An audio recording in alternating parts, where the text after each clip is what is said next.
नमस्ते व्यूवर्स, मैं सुमित भाई एमबी क्रिएशन सूरत से। उम्मीद करूंगा आप सब ठीक होंगे। आप सबने एक पिक्चर जरूर देखी होगी अपने टाइम में, मिस्टर एंड मिसेस खिलाड़ी, जो अक्षय कुमार साहब की थी, जूही चावला भी उसमें थी और कादर खान साहब भी उसमें थे। और उसका एक फेमस गाना था कि जब तक रहेगा समोसे में आलू, तेरा बन के रहूंगा ओ मेरी शालू। क्योंकि ये गाना बड़ा फेमस था तो मैंने बोला इसी वजह से कि आपको शायद वो मूवी याद आ जाए कि मैं किस मूवी के बारे में बात कर रहा हूँ। अब इसमें जो सबसे इंटरेस्टिंग कैरेक्टर था वो था अक्षय कुमार के मामा का रोल, जो प्ले किया था सतीश कौशिक साहब। उन्होंने रोल प्ले किया था एक ज्योतिषी का, जो भविष्य बताने का काम करते हैं। और अक्षय कुमार को एक ही चीज पूरी पिक्चर में बोलते हैं कि भांजे, 1 साल बाद तेरी किस्मत बदलने वाली है, क्योंकि तेरी किस्मत में राजयोग लिखा हुआ है और तू राजा बनने वाला है। 1 साल के बाद तेरी कुंडली में राजयोग है, फिर तेरी बहन की शादी धूमधाम से होगी। संगीत और पटाखों का इतना शोर होगा कि लोगों को लगेगा कि अमेरिका का युद्ध फिर से शुरू हो गया है।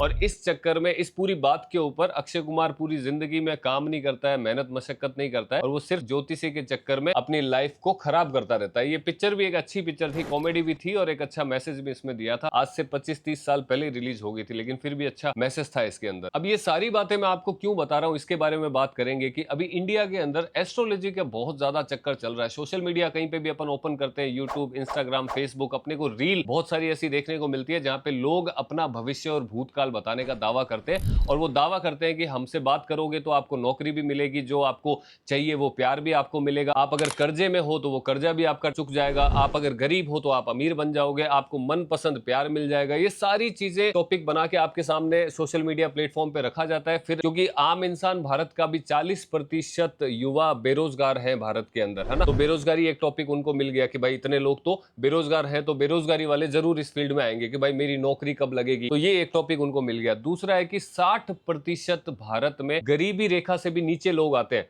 तो अमीर बनाने का सपना भी एक उनके लिए टॉपिक बन गया कि अपन ये टॉपिक भी यूज कर सकते हैं, क्योंकि भारत की 60% पब्लिक जो है वो गरीबी रेखा से नीचे आती है। तो ये भी एक उनको टॉपिक मिल जाता है। और एक आजकल के लड़के लड़कियों में ये चीज चलती है प्यार मोहब्बत की, जिससे प्यार करते हैं उससे शादी घर वाले नहीं करवा रहे हैं। ये सारे टॉपिक तो आपने देखे ही होंगे ना, बहुत सारे चलते हैं। तो ये इंपॉर्टेंट टॉपिक हो गया। इसमें युवा जितने भी 18, 20 साल, 22 साल, 25 साल तक की एज के होते हैं, वो एज को वो अपनी तरफ खींच लेते हैं प्यार मोहब्बत का बोल के। और कर्जे की मैंने बात करी दी कि इस टाइप के कॉमन टॉपिक जो हर इंसान के साथ में होता है। अभी पैसे की प्रॉब्लम, चाहे वो अमीर है उसको भी है, चाहे वो गरीब है उसको भी है ना। नौकरी, पैसा, ये सब लोगों को चाहिए। अगर आज मेरे पास में मान लो 100 करोड़ है तो मुझे 200 करोड़ चाहिए। किसी के पास अगर आज 1 लाख है तो कल उसको 2 लाख चाहिए। तो पैसे की प्रॉब्लम तो कभी सॉल्व होनी नहीं है किसी की। तो ये कॉमन टॉपिक वो यूज करते हैं और इसी का फायदा उठाते हैं, क्योंकि अपने भारत के अंदर 70-80% जो पब्लिक है वो बहुत भोली है, बहुत सीधी है। उनको नहीं आइडिया है। उनको यही लगता है कि टीवी के ऊपर आगे अगर कोई आदमी बोल रहा है ना, टीवी के ऊपर आके, तो वो सच ही बोल रहा होगा। उनको ये नहीं लगता है कि टीवी पे भी बहुत बड़ा बिजनेस चलता है और किसके कहने से क्या चीजें मानी जाती है, सुनी जाती है। सब एक अलग ही ये व्यापार बन चुका है, व्यवसाय बन चुका है। और आप लोग जो सीधे साधे हैं, 5-50 जो मेहनत से कमाए हैं, वो भी ज्यादा कमाने का लालच देके आपसे निकालने की कोशिश में लगे रहते हैं एनी टाइम। तो ये मत मानो कि जो आदमी टीवी पे आके बोल रहा है वो हमेशा सच ही बोलेगा, वो झूठ नहीं बोलेगा, वो कोई बड़ा आदमी है इसीलिए तो टीवी पे आ रहा है। ये मेंटलिटी साइड में रख दीजिए। टीवी पे कोई भी आ जाता है आजकल। जो मेहनत का कमाया हुआ पैसा है, इन लालची लोगों के चक्कर में वो व्यर्थ नहीं करना है, बर्बाद नहीं करना है। वो अपनी मेहनत की कमाई है यार। तो इस टॉपिक को थोड़ा गौर से समझना, सीखना और इसको अपनी लाइफ में अप्लाई करना। इन सब चीजों में अपना टाइम, पैसा और अपनी बुद्धि भ्रष्ट मत करवा लेना कभी भी। अब एक चीज आप सब लोग जानते होंगे कि अपने जो भारत का इतिहास रहा है, सतयुग से लेके द्वापर युग हो गया, त्रेता युग हो गया, इन सब से लेके कि ज्योतिषी, ये सब चीजों में अपना पूरा इतिहास रहा है। और ये सब चीजें अपने को विरासत में मिली है ना ये चीजें। और पुराने टाइम पे ये चीजें सच होती भी थी। जब वो ऋषि मुनि थे, तपस्या करते थे, सारी चीजें उनको पता रहती थी। आंख बंद करके वो किसी इंसान का भविष्य, भूतकाल सब कुछ बता सकते थे, है ना। श्राप देते थे तो वो लग जाता था, आशीर्वाद देते थे तो वरदान लगता था। ये सारी चीजें होती थी। अपन उन्हीं चीजों को मानते हुए आज तक अपन ने जीवन जिया है और आज भी उन सब चीजों को अपन मानते हैं, फॉलो करते हैं। जिस टाइप से करना चाहिए, अच्छे मन से करना चाहिए, वैसा अपन फॉलो आज भी करते हैं। लेकिन अब इन सब चीजों का गलत लोग जो है वो फायदा भी उठाते हैं ना इन्हीं सब चीजों का। क्योंकि जब पता है कि पब्लिक जो है इस तरफ अगर ज्यादा ढलान में है, तो अपन इसी चीज का सहारा लेके पब्लिक को बेवकूफ बनाते हैं। क्योंकि अगर कोई चीज अच्छी अपने को मिली हुई है विरासत में, तो कुछ लोग उसका गलत फायदा भी उठाएंगे। ऐसे लोग भी पैदा होते हैं। उन युग में भी ऐसे लोग बहुत से हुए थे, आज भी हो रहे हैं। आज थोड़ी सी तादाद और बढ़ गई है, क्योंकि अब पर्दे के पीछे कौन है, वो एप्लीकेशन कौन चला रहा है, वो तो अमर, अकबर, एंथनी कोई भी हो सकता है ना। अपने को कैसे पता होगा कि कौन रनिंग कर रहा है इस एप्लीकेशन को। तो आप इस चीज को किसी भी धर्म से मत जोड़ना। ये कोई भी हो सकता है पीछे। जैसे मैंने बताया ना, लाखों एप्लीकेशन चल रही है जो आपके भविष्य बताने का दावा करती है। उनको खुद का अपना भविष्य नहीं पता है। ये मुन्ना भाई पिक्चर भी आपने देखी होगी। वो ज्योतिषी कहता है कि खुराना में से एक के हटा लो, तो वो सर्किट बंदूक लेके खड़ा होता है कि बता अगले 3 मिनट में तेरे साथ क्या होने वाला है, तो बेहोश हो जाता है ना वो ज्योतिषी वहां पे, है ना। तो ये चीजें वाकई में होती है कि भाई जो असल में जिसको पहचान होती है ना, वो इस चीज का कभी पैसा नहीं लेता। जिसके पास में ये नॉलेज होती है ना, जो गॉड गिफ्टेड होती है, भगवान ने दी है ना,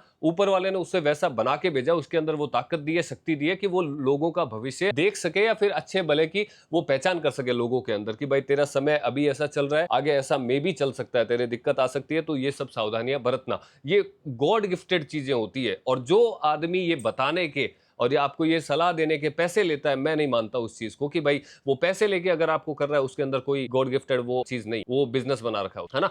तो मैं उन्हीं लोगों के बारे में बात कर रहा हूं कि लाखों एप्लीकेशंस ऐसे लोगों ने चला दी। भोले वाले जो लोग होते हैं 5-25 पास में पड़े हुए हैं, एक दो बातें उनको सचमुच ऐसी इस टाइप की बता देंगे, क्योंकि आप जब एप्लीकेशन डाउनलोड करोगे, कुछ उसमें अपनी इंफॉर्मेशन भरोगे, नाम भरोगे, जन्मतिथि भरोगे, कहाँ पैदा हुए हो, किस टाइम पैदा हुए, सारी चीजें उसमें भरनी पड़ेगी। भरेंगे तो आधी से ज्यादा अपनी इंफॉर्मेशन तो उनके पास में चली गई है ना। अब वो कॉमन बात करेंगे आपके साथ में थोड़ी देर तक, जो सेंसिटिव टॉपिक होंगे, जैसे मैंने आपको बताया कि प्यार, मोहब्बत, कर्जा, नौकरी, बेरोजगारी, ये सब टॉपिक पे है ना, ये सब टॉपिकों पे, जमीन विवाद, फलाना ढींगला, इस टाइप के सेंसिटिव टॉपिक, जिनमें से हर आदमी 100 में से 99 आदमी इन में से निकले होंगे लाइफ में एक ना एक बार। अभी भी आप किसी भी आदमी को जाके आप इतना भविष्य अपन खुद बता सकते हैं किसी को कि भाई तेरे ये प्रॉब्लम चल रही है, ये चल रही है, तो बोलेगा हाँ यार तेरे को कैसे पता। तो ये कॉमन चीजें हैं, तो वो यूज करते हैं स्टार्टिंग में उन कॉमन चीजों का। आप बोलोगे यार, ये आप सोचोगे कि यार बंदा तो बिल्कुल सही बात बोल रहा है, मेरे इस टाइप की प्रॉब्लम तो चल रही है, क्यों कहीं ना कहीं अपन कर्जे में भी है, कहीं ना कहीं अपन प्यार मोहब्बत से भी निकले होंगे या फिर पड़े होंगे अभी भी उस चीज के अंदर,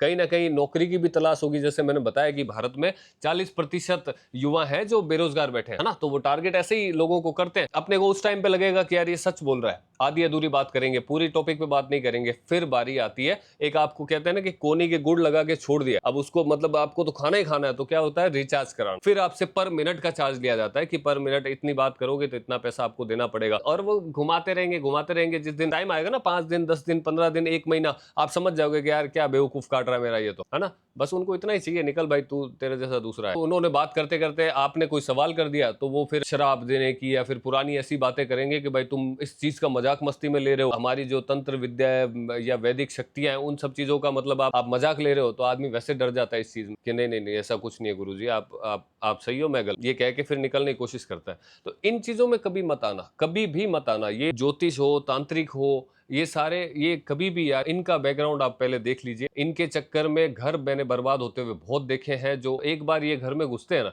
ये सब कुछ निकाल के ले जाते हैं वहां से, कुछ नहीं छोड़ते इंसान के पास। और स्पेशली इन सब चीजों के, क्योंकि वो शक्तियां जैसे मैंने बताई थी जिनके पास होती है, वो कभी इन सब चीजों का पैसा नहीं ले। और जो ये पैसे लेके जानबूझ के आ रहे हैं, अपने को दिख रहा है कि भाई ये बेवकूफ बना रहा है अपने को, लेकिन अपन समझ नहीं पा रहे, क्योंकि अपन बातों में घुल चुके, इतना अपना ब्रेन वॉश हो चुका है उनके साथ, है ना। रील खोलते हो इंस्टाग्राम पे, सामने अपने को दिखाई दे रहा है कि मेरा खोया हुआ प्यार मुझे कब मिलेगा, मेरी इसके साथ शादी कब होगी, है ना। नॉर्मल सी चीज है। अब तो इतने एडवांस हो गए ये कि ये बातें तो उन्हें पता चलने लग गई है कि भाई लोगों को समझ आ गया है। तो अब क्या करते हैं, ऐसे झूठ मूठ की चैट चलाएंगे कि अपन ने लिखा कि गुरुजी मेरी शादी नहीं हो रही है, कब होगी, तो नीचे से आएगा झूठ मत बोलिए, आपकी शादी हो चुकी है, आपके तो 2 बच्चे हैं। मतलब इस टाइप के, यह लेवल बढ़ा लिया, एडवांस कर लिया, क्योंकि पब्लिक बेचारी भोली इन्हीं चक्करों में फंस के रह जाती है, कि वो सोचते हैं ओहो ये इसको ये भी बता दिया। ये सामने से मतलब क्रॉस सवाल पूछ रहा था गुरुजी से, और गुरुजी ने इसको पहले ही डांट दिया कि भाई तू बकवास मत कर, तेरी शादी हो चुकी है, तेरे 2 बच्चे भी हैं, तेरी शादी इस साल में हो रखी है। अरे वो उन्होंने एप्लीकेशन बनाई है,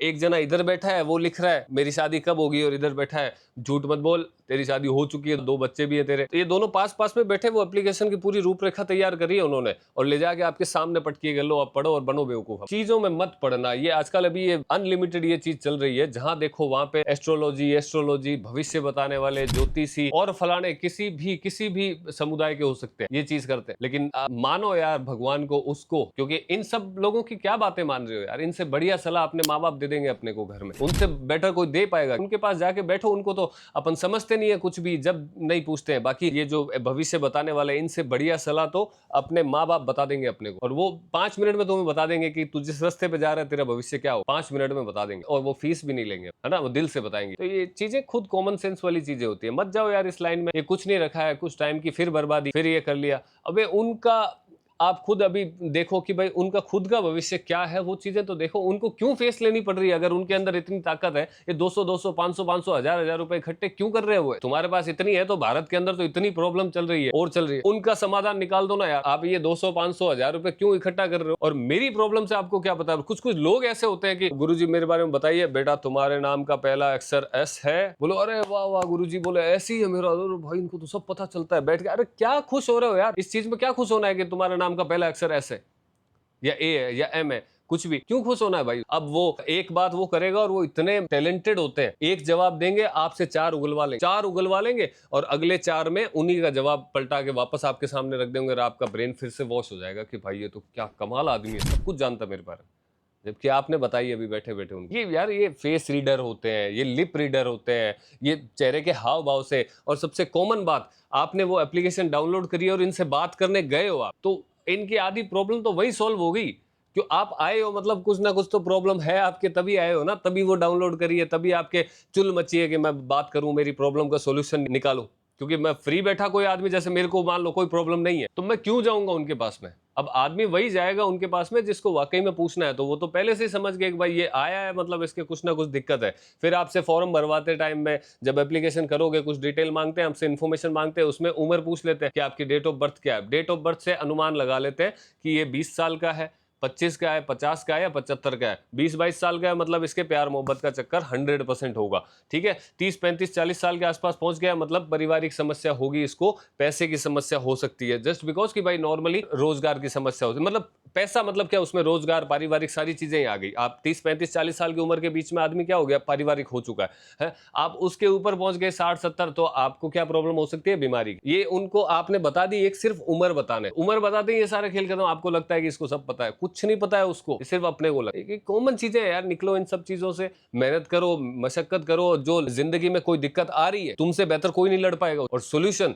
अपने दिल से, अपने मन से बेहतर कोई नहीं दे पाएगा। और इससे बेहतर सिर्फ एक ही इंसान होते हैं, माँ बाप, जो दे सकते हैं अपने को परफेक्ट सोल्यूशन बिना किसी स्वार्थ। या तो उनकी सुन लो या फिर कांच के सामने खड़े होकर खुद की सुन लो। इससे बेटर सोल्यूशन दुनिया में नहीं है कहीं पे। आप कहीं पे भी ढूंढने जाओ, तो इनके चक्करों मत पड़ो यार, ये आपको घुमा के रख देंगे, आधा कर देंगे। मैंने पागल होते हुए देखे हैं लोग इनके चक्करों। अब सट्टे लगा रहे हो और पूछ रहे हो गुरुजी आज कौन सा नंबर आएगा, और गुरुजी बता रहे वहां से खुश हो। अरे हद हो गई है। ध्यान रखो यार अपना, खुद का, परिवार का। एक बेसिक लाइफ है। देखो, एक कहते हैं ना कि जो मर्द होता है या फिर एक औरत है ना, वर्किंग है, काम कर रहे हैं, लाख परेशानी उनके जीवन में आएगी। अपन चाहे करोड़पति हैं, अरबपति हैं, या फिर अपनी बेसिक डेली के खर्चे ही सिर्फ अपन पूरे कर पा रहे हैं, अपन किसी भी लेवल के इंसान है, हर टाइम जिंदगी के अंदर प्रॉब्लम आएगी अपने। उसका सोल्यूशन आपको ढूंढना पड़ेगा, लड़के ढूंढना पड़ेगा, है ना, वो आपको ही निकलना पड़ेगा। ये पार्ट ऑफ लाइफ है, ये सब चीजें होगी। कोई भी इंसान प्रॉपरली, परिपक्व तरीके से खुश नहीं है। आपको लगता है कि मैं इन एस्ट्रोलॉजी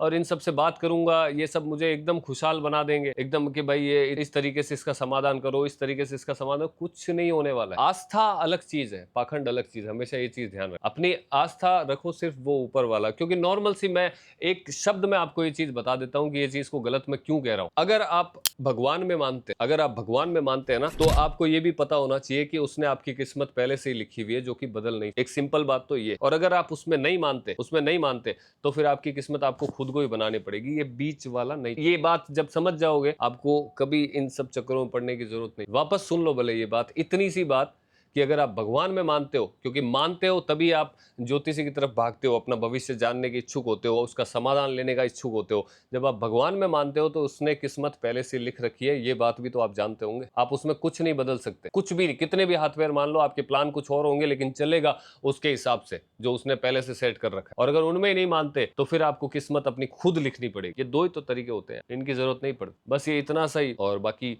आप सब लोग समझदार हैं, किसी भी अपने भावनाओं को ठेस मत पहुंचाना। मैंने जो ये लोग व्यापार कर रहे हैं ना, बीच में पड़ के जो व्यापार कर रहे हैं, आप देखते हो सोशल मीडिया बहुत चल रहे हैं। अपन खुद भी आप भी जानते हो, ऐसे लोग आते हैं बहुत सारे, बिना मतलब कि इनको कोई नॉलेज नहीं है, कोई कुछ नहीं है, थोड़ा सा पाखंड सीख लिया और करने लग गए वो चीजें, है ना। कहीं से भी पढ़ लिख लिया और लोगों को, मतलब जैसे मैंने बताया, टारगेट करते हैं उम्र के हिसाब से, वो सारी चीजें। वैसा ये, इसी को पाखंड बोलता हूं मैं कि ये जानबूझ के करते हैं। अलग हो गया आस्था, पूरी वो टॉपिक ही अलग हो। ऐसे लोगों से हमेशा बच के रहना है। इनको धर्म मत मान लेना यार, इनके प्रति आस्था मत लगाना। ये व्यापारी लोग हैं, ये माइंडेड लोग हैं, ये आपको अपने हिसाब से घुमाते हैं, ब्रेन वॉश करते हैं और आपका इस्तेमाल करते हैं। और चलिए फिर मिलते हैं अगले वीडियो में, तब तक आप सब ध्यान रखिए अपना। Thank you.